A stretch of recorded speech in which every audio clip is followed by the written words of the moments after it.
6월 18일 금요일 NH투자증권의 모닝 미팅을 시작하겠습니다. 먼저 전일 뉴욕 증시는 혼조세로 마감했습니다.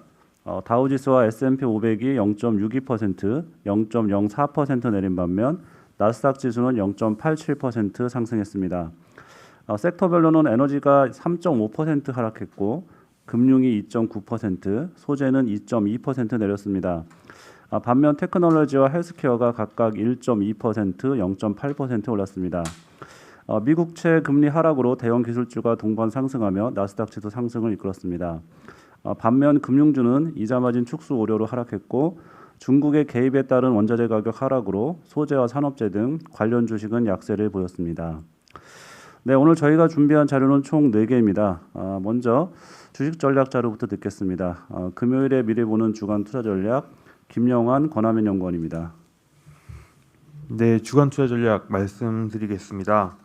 일단 이제 어제 새벽에 있었던 FOMC 결과 이후에 미국 증시에서는 약간 조정이 나오고 있는 듯한 모습이 보이고 있지만은 사실 따져보면은 기술주는 반등을 조금 했고 오히려 소재 산업재 쪽들이 조정폭이 나오고 있는 상황이고요.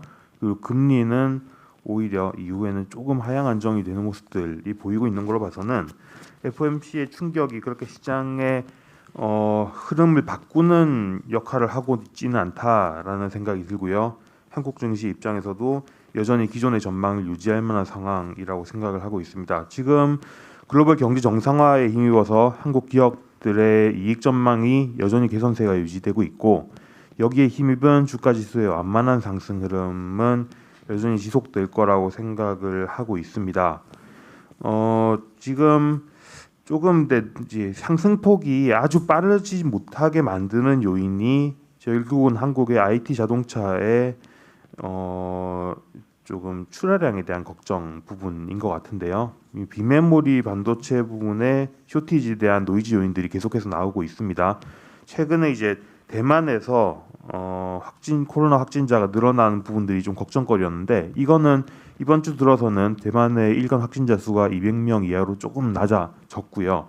반면 최근에는 또 말레이시아에서 코로나 확산이 나타나고 있는데 말레이시아에도 은근히 비메모리 반도체의 패키징 공장 이런 것들이 있는 상황이라서 이 부분이 조금 공급 차질을 또 주는 거 아니냐라는 걱정들을 만들고 있습니다. 이런 부분 때문에 한국에서는 시가총액 초대형주들이 가파르게 올라가지 못하는 상황이 연출이 되고 있고요. 그래서 흐름 자체는 상승 흐름이 맞는데 속도가 이제 주도주가 안 나오다 보니까 조금 만만한 흐름을 보이고 있는 상황이라고 생각을 하고 있습니다. 그래서 저희는 단기적으로는 종목 간의 차별화 이런 정도를 염두에 두고 코로나 백신 접종에 확대되고 있는 부분에 좀 집중을 할 필요가 있다라고 생각을 하고 있어서 리오프닝 관련주에 대해서 긍정적으로 말씀드리고 있고요.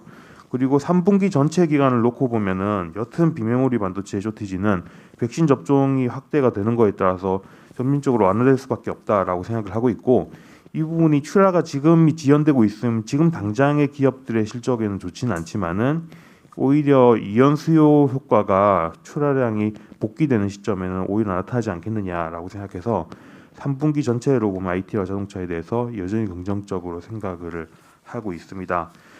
이번 주에 다음 주에 있을 그 이벤트를 중심으로 조금 부연을 드리는 부분을 설명을 드리면요.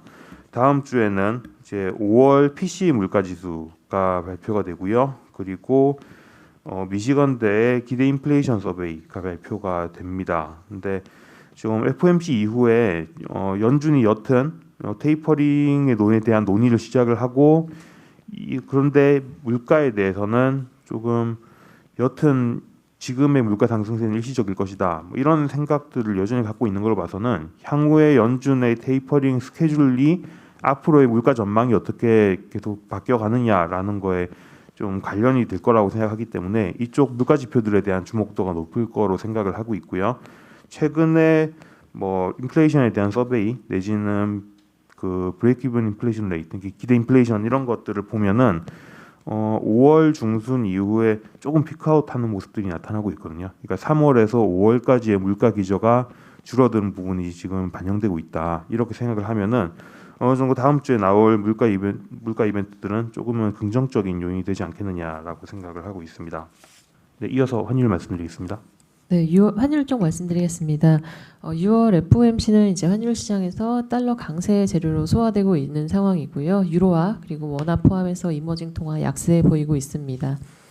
사실 그동안 이제 파월 의장은 최근에 인플레이션 압력이 일시적이다라는 입장 고수해 왔는데 이번 6월 FOMC가 이제 빠르게 앞서가던 시장의 매파적인 기대에 연준이 조금 더 가까워졌다라고 저희는 파악하고 있습니다.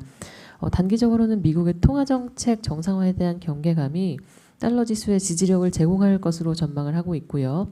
2013년 테이퍼 텐트럼도 이제 떠올려 보시면은 사실 한두 달, 그러니까 5월 말에 이제 버냉키 쇼크 있고 7월까지 달러 지수는 상승하다가 이후 2013년 10월까지 달러 지수 하향 안정화된 바가 있습니다. 즉 저희가 지금 테이퍼 논의를 자체로 그 이유로 달러의 강세 전환을 좀 말씀드리기 이르다라고 파악하고 있는 것은 결국 3분기, 그러니까 하반기 전망에서 강조드린 3분기 미국 외지역 경기 올라올 수 있다라는 것입니다. 특히 백신 가속화 관광업 재개에 따른 유로화의 강세 모멘텀이 여전히 대기 중이고요. 7월 말에는 경제 회복 기금 집행으로 유럽의 경기 모멘텀과 재정 정책에 대한 기대가 올라올 수 있습니다. 사실 2013년 때도 이제 분위기가 다른 것은 당시 ECB가 2011년 11월부터 2014년까지 기준금리를 인하하면서 미국과는 전혀 다른 통화 정책의 움직임을 보여준 데 있고요. 사실 지금은 그렇진 않다라고 보고 있습니다. 그래서 그때 당시 보시면은 미국의 포트폴리오 투자 수지가 이제 빠르게 다시 한번 미국으로 유입되는, 즉 미국 외 지역에서 미국으로의 달러 유동성 환류가 진행이 됐는데 아직은 그러한 그림과 추세적인 달러 강세 전환을 말씀드리긴 이르다라고 보고 있고요. 여전히 신흥국 쪽 백신 접종이 조금 더 가속화되는 것과 유럽 경기 개선에 따른 달러 지수의 약보 합세, 저희가 3분기에 기대해 볼 수 있는 그림이다라고 파악하고 있습니다. 이상입니다.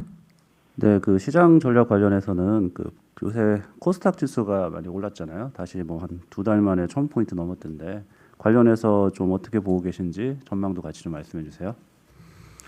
지금 코스닥이 강해지는 이유가 결국은 이제 시장 주도주가 못 나오고 있기 때문인 것 같은데요.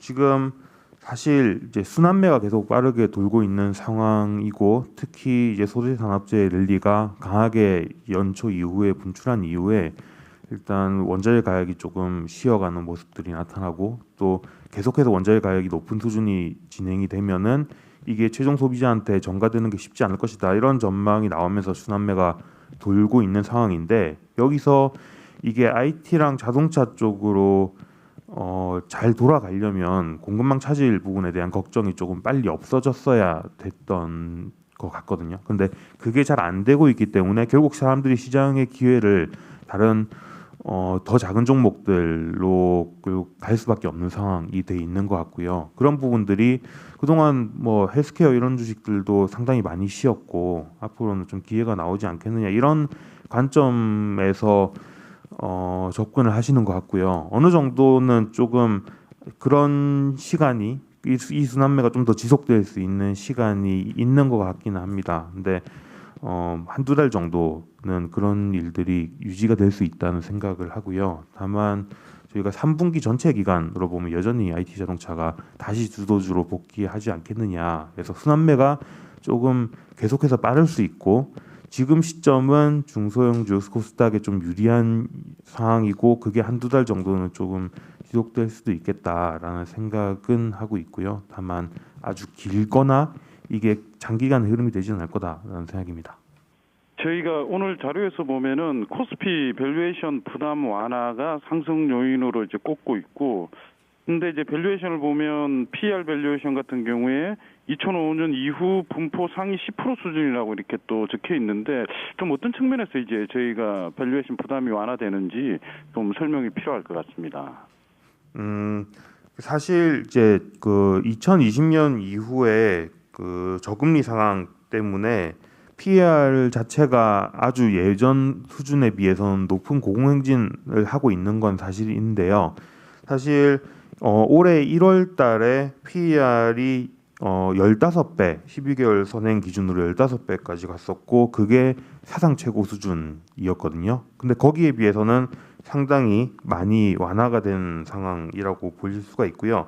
현재 이게 그 코스피 지수가 사상 최고치를 경신해서 슬금슬금 계속해서 올라가는 상황인데 이 과정에서 그 이익 전망이 같이 상향이 되고 있으니까 PER이 최근 계속해서 10배, 그러니까 상위 10% 수준에서 그러니까 PER 한 12배 정도 수준에서 더 높아지지 않고 지수 레벨이 올라가는데 더 높아지지 않고 버티고 있거든요. 이런 부분들이 계속 상승할 수 있는 룸 자체가 줄어들지 않고 있다라는 정도로 생각을 하고 있습니다.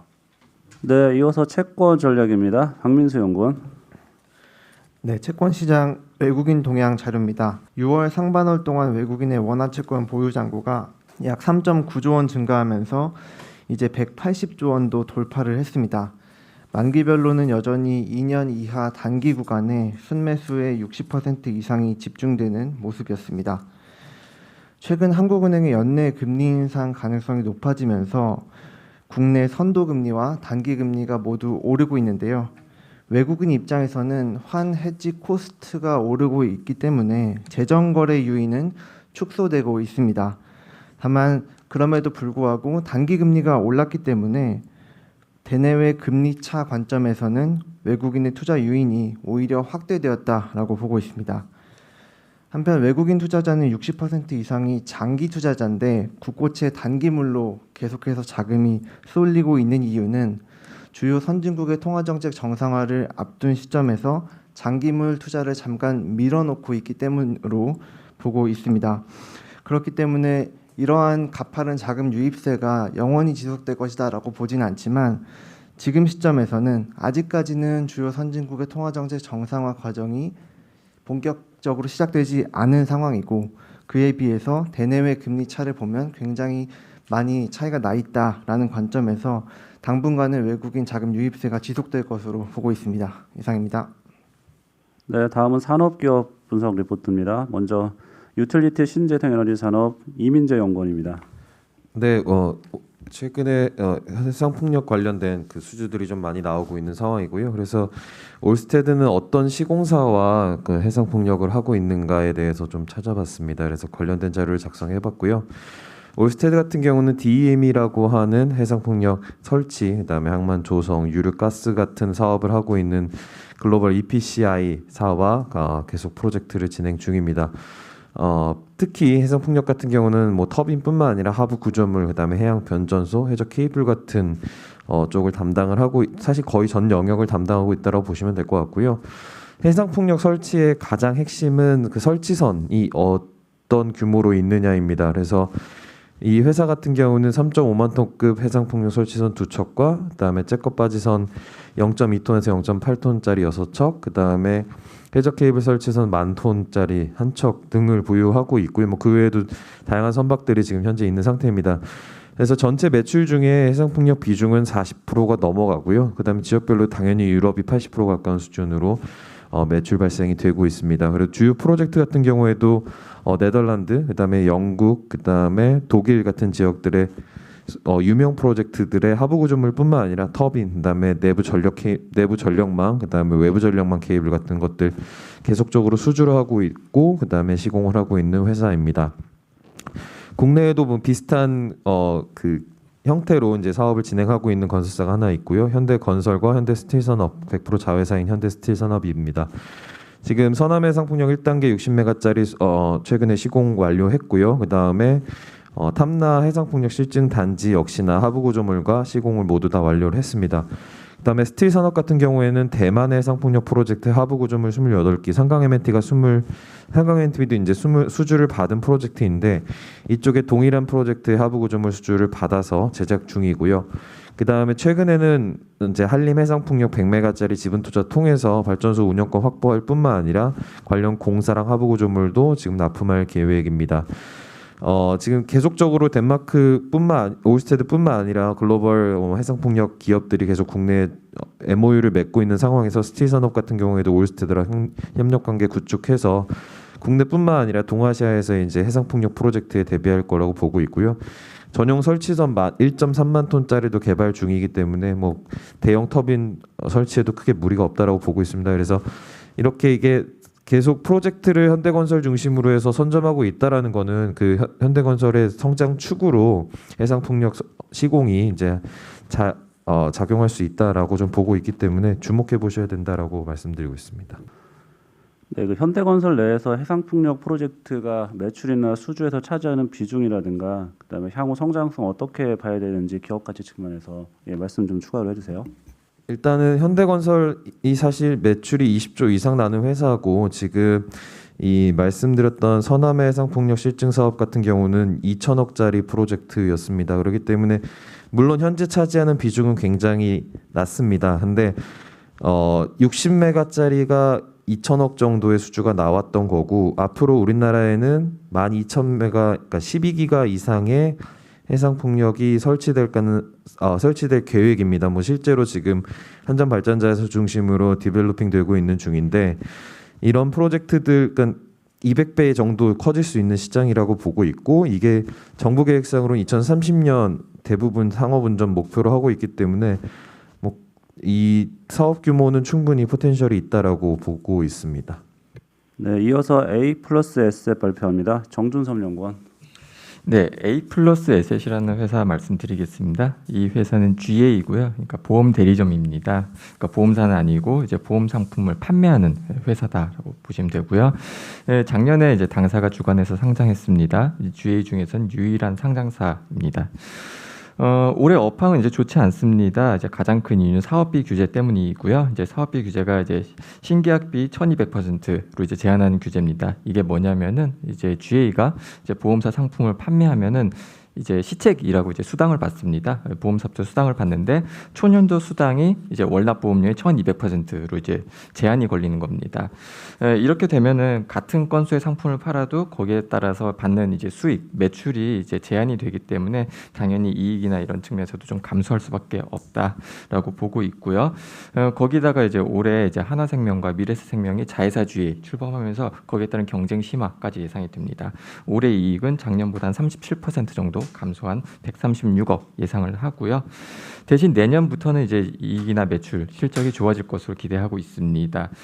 이게 이제 그 사업비 규제가 초년도 규제이기 때문에 그러니까 총액 규제가 아니라 이제 1차년도만 이제 규제하는 거기 때문에 이 이제 판매했던 상품이 유지율이 계속 잘 나와주고 하면은 2차년도 이후에 이연된 수수료를 받을 수가 있습니다. 그리고 A+Asset은 이제 GA 업계 중에서 이제 상당히 상위권의 그 유지율을 갖고 있기 때문에 이제 거의 판매한 계약 대부분은 좀 이제 2차년도 이후에 수익으로 좀 회복이 되지 않을까 기대하고 있고요. 그래서 내년 이후부터는 다시 이익이 회복한다. 그래서 한 200억 정도의 순이익 이제 올해보다 한 47% 증가한 수준을 예상하고 있습니다. 그래서 전반적으로 이제 V자 실적 그리고 배당도 거기에 맞춰서 이제 V자 배당이 되지 않을까라고 보고 있고요.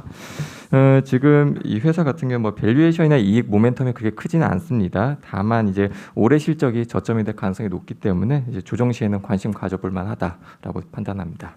이상입니다. 네, 이상으로 모닝 미팅 마치겠습니다.